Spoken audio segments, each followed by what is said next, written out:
बस आंखों से आंसू ही आंसू, आंखों से आंसू ही आंसू। बोले मेरा एक बेटा था और वह बेटा मेरा मृत्यु के लिए प्राप्त हो गया, इसलिए मुझे बिल्कुल भी मन में क्या नहीं है, शांति नहीं है। मुझे मन में बिल्कुल भी मुझे मन में क्या नहीं है, शांति नहीं है। मुझे हमेशा क्लेश रहता है, मुझे हमेशा तकलीफ रहती, मैं रोती रहती हूं।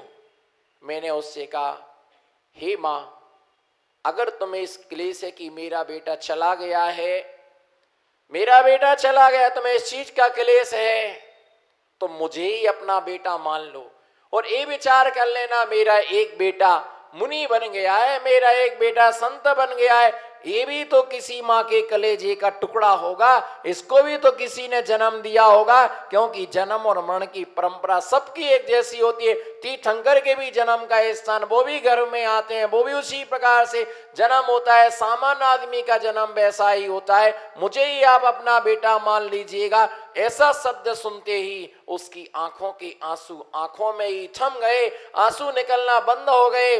बोले इतना तो आज तक किसी ने नहीं कहा, आपने तो गजब कर दिया। मैंने कहा संत वही कहलाता है जो कुछ ना कुछ गजब और अजब कर दे।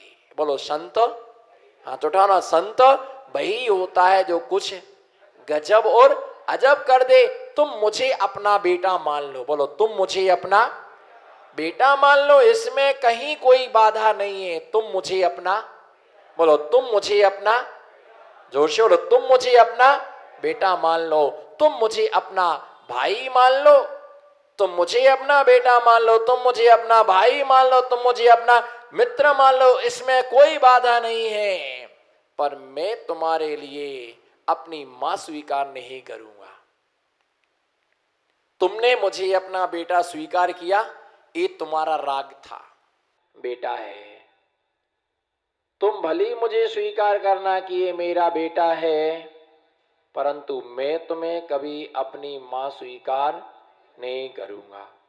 तुमने मुझे स्वीकार किया कि ये मेरा बेटा है, तुम्हारा गुणानुराग है, तुम्हारा वात्सल्य भाव है, तुम्हारा स्नेह भाव है कि मेरा बेटा, ऐसा भाव तुम्हारे अंदर आया।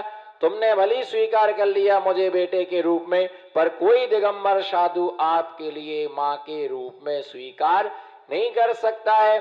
आपने मुझे बेटे के रूप में स्वीकार किया, ये तुम्हारा अनुराग है, परंतु हमने आपके लिए मां के रूप में स्वीकार नहीं किया, ये हमारा वैराग्य। तुमने मुझे अपने भाई के रूप में स्वीकार किया, ये तुम्हारा अनुराग है, पर हमने तुम्हें भाई के रूप में स्वीकार नहीं किया, ये हमारा वैराग्य है। जैसी उसने सुना तो आंखों की आंसू आंखों के लिए पिला दिए और उस माँ का रोना क्या हो गया, बंद हो गया। उसको लगा कि नहीं, किसी ने मुझे वास्तविकता में सच रास्ता बतलाया। साधु किसी को रुलाता नहीं है, बोलो साधु किसी को, साधु किसी को रुलाता नहीं है। साधु सबके अंदर प्रसन्न चित्त ताका जो ऊर्जा है, हर प्रत्येक आदमी के लिए प्रसन्नता की ऊर्जा उसके अंदर भर देता है कि भैया आप खुश रहना, प्रसन्न रहना, आनंद में रहना। इसलिए ध्यान रख करके चलना कि साधुओं का विहार एक गांव गांव, देश देश, राष्ट्र राष्ट्र में सर्वत्र साधुओं का गमनागमन क्या होता है, चलता रहता है। और साधु ज्ञान का प्रसाद वितरण करते हैं। जो चीज हर जगह मिलती है, बोलो जो चीज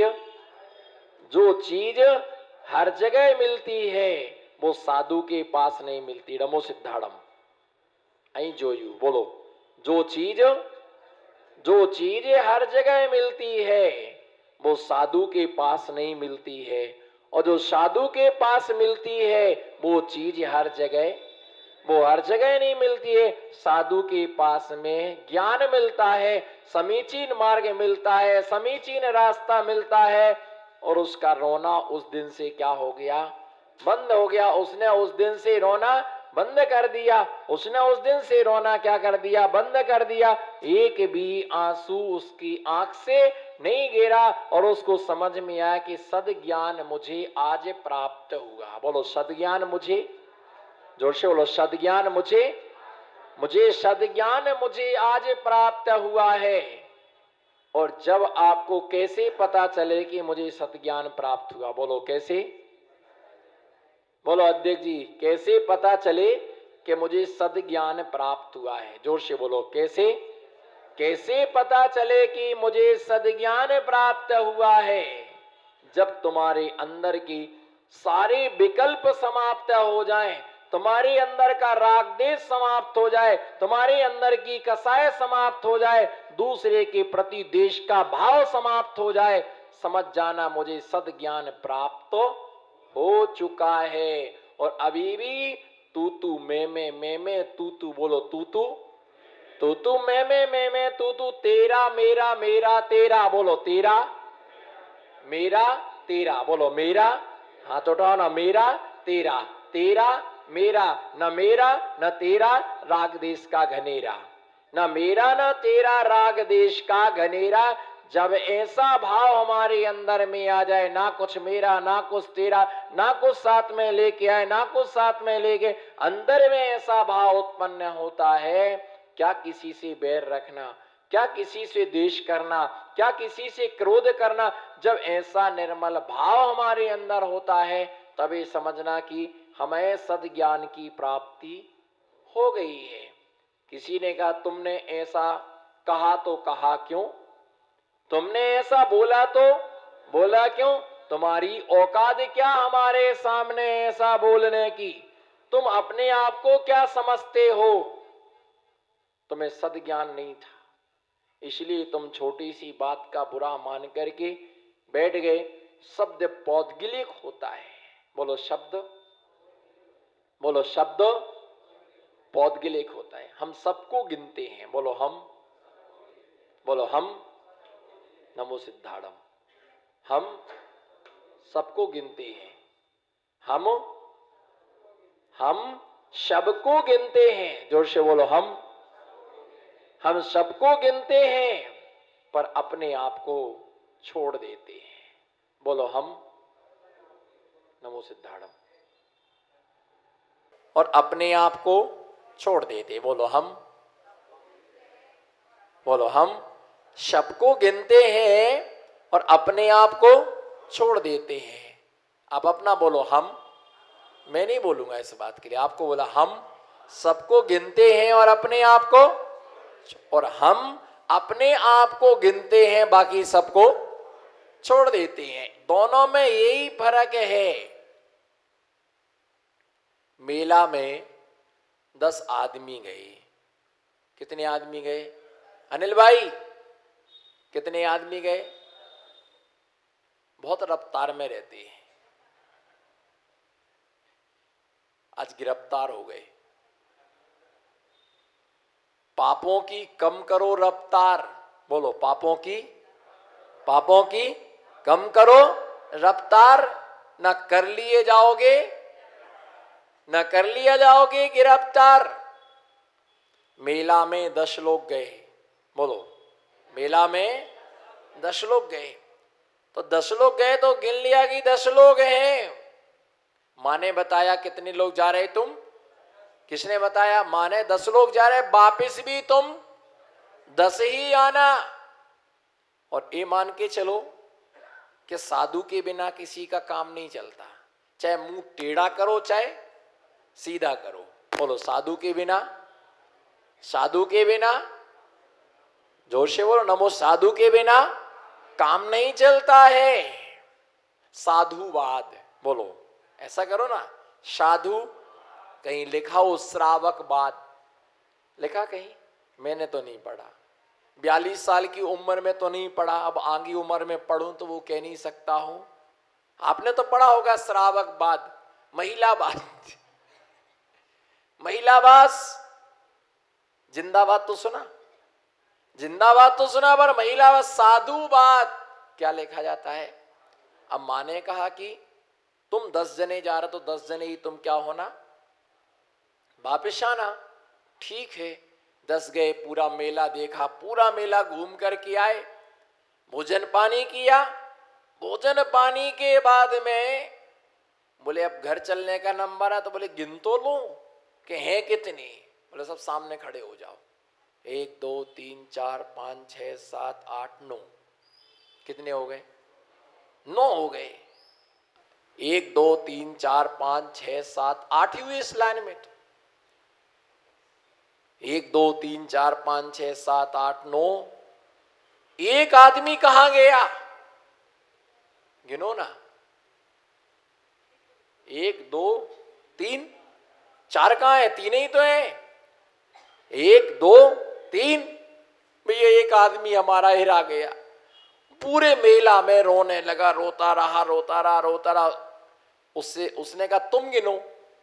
तो उसने गिना 1 2 3 4 5 6 7 8 9। वो भी रोने लगा, बोले 10 आए थे और, बोलो ना 10 आए थे और 9 है। तो सबसे कहा कि तुम गिनो, तो उसको भी गिनने को तुम गिन।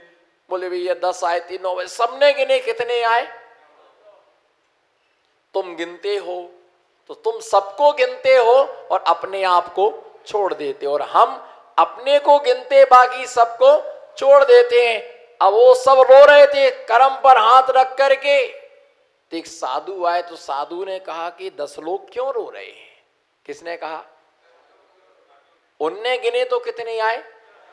उन्होंने गिने तो 9 आए, और साधु ने गिने तो 10 आए। जब उसने देखा कि तुम लोग क्यों रो रहे हो, बोले महाराज हम लोग 10 लोग आए थे और एक आदमी हमारा गुम गया है, हम 9 बचे। महाराज ने कहा 10 तो हो। बोले कहाँ 10? गिनती किए तो कितने निकले? वो 10। तो बोले हम गिनते तो 9 आते हैं। तो अलग आया, उसने गिनना चालू किया 1 2 3 4 5 6 7 8 9 ही तो हुए। महाराज ने कहा तुम अपने आप को भी तो गिनो। अरे बोले ये तो हम भूल ही गए, अपने आप को गिना तो कितने हो गए? वो 10 हो गए। और खुश होकर के शाम को, ऐसा होता है कि अपने आप को हम छोड़ देते हैं। यही सबसे बड़ी बोले सद ज्ञान। कौन सा ज्ञान? एक ज्ञान, बोलो एक ज्ञान। दूसरे का नाम है सद ज्ञान। ज्ञान और सद ज्ञान में जमीन आसमान का अंतर है। ज्ञान तो सबको होता है, पर सद ज्ञान सबको नहीं होता है। जिसको सद ज्ञान होता है वो कभी परेशान नहीं होता। बोलो जिसको सद ज्ञान होता है वो कभी परेशान नहीं होता है, और जो परेशान होता है उसको कभी सद ज्ञान नहीं होता है। बोलो जोर से बोलो, जिसको सद ज्ञान होता है वो कभी परेशान नहीं होता है, और जो परेशान होता है उसको कभी सद ज्ञान नहीं होता है। पार्श्वनाथ को सद ज्ञान था तो उपसर्ग से चलायमान नहीं हुए, कैवल्य ज्ञान प्राप्त हो गया। पांडवों को सद ज्ञान था, गज कुमार को सद ज्ञान था। जलती हुई सिगड़ी उनके सिर पर रख दी गई, जलती हुई सिगड़ी उनके सिर पर रख दी गई, फिर भी उन्हें कुछ भी फर्क, जितने भी विवाद हैं, बोलो ना, जितने भी कमजोरी आ गई। हाँ कमजोरी आएगी। थोड़ा काजू खाया करो 18 नंबर, और तुम 16 नंबर खा दे तो और वीकनेस आ जाती है। और कल्याण छाप कैप्सूल बॉडी प्लस, मेडिकल वालों के साथ में तो मेडिकल की बात करना पड़ेगी ना। ऐसे कैप्सूल आते ही खा जाओ तो आदमी की चेस्ट सब बिल्कुल सब गट्स बन जाती है, और 3 दिन नहीं खाओ तो हवा निकल जाती है। लगता है कि ये मस्त है, पर खाना बंद कर दो तो हवा निकल जाती है, वो कमजोर के कमजोर रहते हैं। सद ज्ञान जहां होता है, सद ज्ञान जिस जीव को होता है, लोगों ने इतने शास्त्र पढ़े कि शास्त्र फट गए।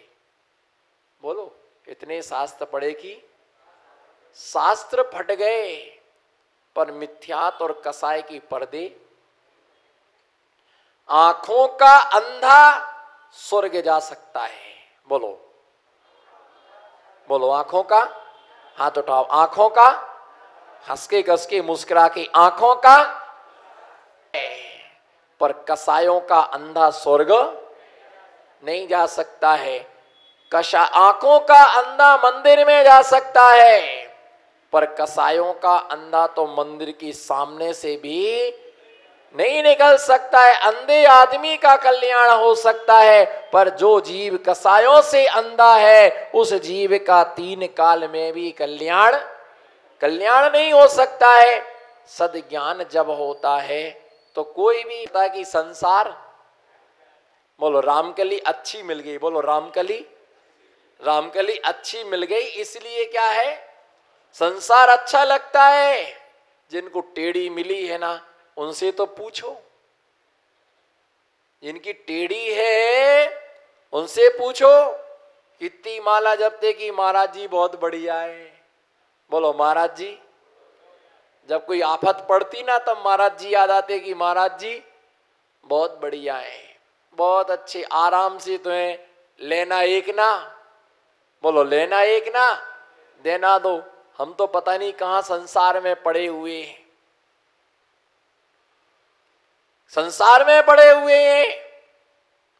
कितने बार थालियां फेंकी, किसके कारण से? चमक के कारण से। किसके कारण से? नमक के कारण से कितनी बार थालियां फेंक दी।